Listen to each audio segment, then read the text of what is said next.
Hey guys, what's going on? This is Thompson here. Just wanted to bring you a quick how-to guide for an herbalism specialization, what to max out first, how to do that. And so with that being said, let's get right into it. You're going to want to pull up your herbalism journal.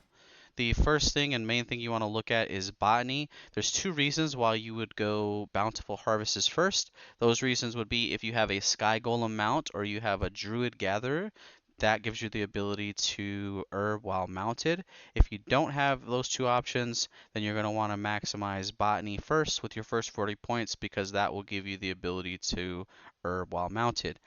You also gain one vigor. You're just putting one single unlocking the spec itself will actually give you one vigor per herb collected, which will maximize your uptime when flying around gathering herbs. So for me, I'm a mage. I didn't have the Sky Golem, so I went ahead and dumped my first 40 points into Botany, and that gives me the ability to farm while mounted.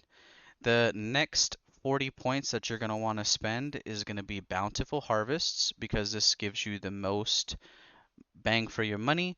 You get a plus 55 spec for farming all the herbs or plus 55 skill for farming these herbs.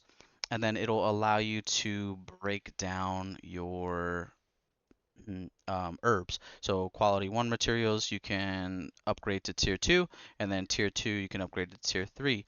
And right now you do need tier 3 herbs or tier 3, reagents in order to create or craft that quality 5 gear. So a lot of people will be looking out for those tier 3 materials, and I believe it will be on high demand. Therefore, you can get more gold. So with this, once you put in 40 points to Bountiful Harvest, you're going to want to look to the next points that you get on maximizing the subspecs. So this is going to be wherever you prefer to farm. Whatever herb that you get most of, for me it's going to be microbloom, so I'm going to go into fungus forager. I'm going to max this first with 40, and then I'm going to go into spear scavenger, max out with 40, and then finally we go into blossom browser and max out with 40.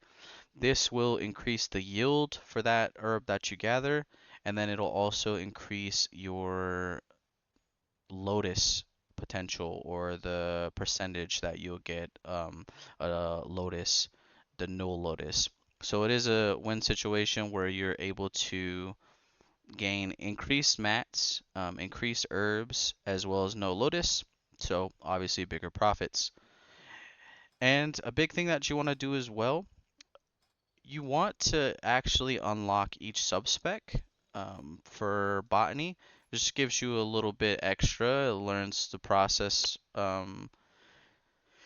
So this one, mulching, not that important. I would say you don't have to waste unlocking it. It's not really useful, and this is probably going to be the last thing that we would upgrade if we had the option.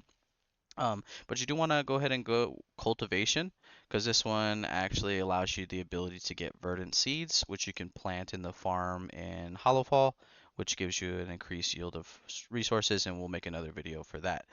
Also unlock overloading the underground because that will give you the first ability to overload an empowered herb, and that's a really good spec to have or ability to have. So you want to unlock those, and then before you put any points, you can unlock each one. Once you put 40 points in a Bountiful Harvest, you can actually unlock each subspec, which will just give you plus 10 when gathering those specific herbs. So just a good gain. That is it. That pretty much wraps up the herbalism specialization guide. If you have any questions, any comments, feel free to comment on the video. If you felt that this was helpful because you just didn't want to read it or you just wanted to hear it out loud, feel free to like the video. If you have any feedback, again, comment. Appreciate the time. Thanks for watching. Cheers, guys. Have a good one.